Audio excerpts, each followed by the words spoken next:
फिर छिड़कना चाहती हैं? यूथ के मुद्दे ही है। हाँ, नीट पेपर लीक किसका मुद्दा है? नीट पेपर लीक यूथ का मुद्दा है नहीं है? नीट पेपर लीक यूथ का मुद्दा है या नहीं है? बिल्कुल है। तो यूथ के मुद्दों को उठाकर यूथ अगर यहाँ पर इकट्ठा हुआ है तो आपको विरोध क्यों कर रही हैं आप? देश को जो नेपाल बनाने की कोशिश कर रहे हैं।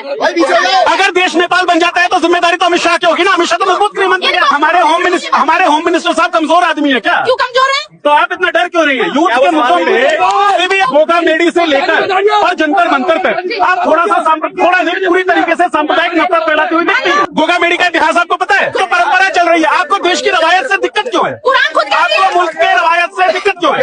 थोड़ा बहुत आपको पढ़ने लिखने की जरूरत है रिद्धिमा, और शायद आप पढ़ी लिखी नहीं है, इसीलिए स्कूल आपका मुद्दा नहीं है। स्कूल आपका मुद्दा नहीं है। अबे इसको भारत हाय हाय का मुद्दा तो आप लोग ही लगा सकते हो, और कोई तो नहीं लगा रहा है। हमने नहीं सुना भारत हाय हाय का मुद्दा कहाँ पे लगा है? भारत माता की जय। और जो भारत के विरोध भारत माता कौन है?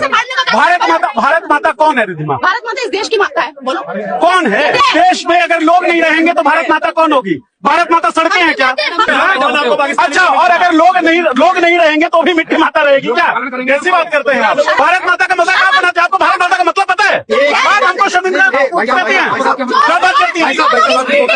मैं रिपोर्टर ही हूँ। एग्जैक्टली।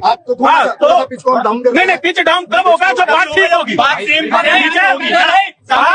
हम भी चलाएंगे। 22 लाख बच्चे नीट की परीक्षा में बैठते हैं, पेपर लीक हो जाता है। 5 बच्चे सुसाइड करते हैं जो सिस्टमिक मर्डर है। 5 बच्चे हिंदू समाज से आते हैं जिसकी लड़ाई आप लड़ रही है रिद्धिमा। आपको इस सिस्टम से, इस सरकार से, जो सरकार चलाती है सिस्टम को, क्यों नहीं सवाल?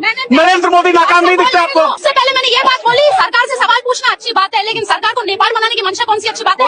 अरे भाई, नेपाल कौन बना रहा है? आप अभिजीत दीपके का अनाउंसमेंट सुन लीजिए। पीसफुल प्रोटेस्ट की बात कर रहे हैं वो। पब्लिक का ही तो मुद्दा है। 22 लाख बच्चे पब्लिक नहीं है क्या? रिद्धिमा, हम है तो देश है तो हम है। देश हमसे अलग नहीं है, हम देश से अलग नहीं है। देश के विरोध में आप कैसे हो गए? देश के विरोध में तो आप हैं। 22 लाख बच्चों का भविष्य। उमर खालिद के खिलाफ अब तक ट्रायल शुरू हुआ है। कैसी बात करती हैं आप? बेसिक जानकारी। पीसफुल प्रोटेस्ट की बात अभिजीत दीपके ने कही, तो वहाँ पे तो कहीं वायलेंस की बात नहीं है। वायलेंस की बात तो आप कर रही हैं। फिर से आप उमर खालिद से उनके खिलाफ कोई ट्रायल नहीं शुरू हुआ है। उनकी बात होती है, आपको उमर खालिद कहा जाता है क्योंकि आपको कभी नहीं फैलाना। 5 हिंदू बच्चे जिन्होंने सुसाइड कर लिया सिस्टम की नाकामी की वजह से, वो आपके लिए भारत माता नहीं है।